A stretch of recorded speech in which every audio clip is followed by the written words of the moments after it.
Over time, electrodes wear out, so check your electrodes for signs of damage every few months.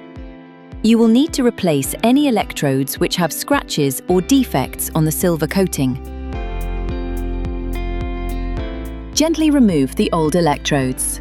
Electrodes can be pulled off by applying gentle pressure. Then, load a new electrode into the groove of the special tool which was supplied with your headset. Use the tool to press the flex electrode onto the snap button connector. Repeat for the other electrode. You don't need the tool for dome electrodes. To replace the dome electrodes that fit behind your ears, simply line them up with the snap connectors and press them firmly until they click into place.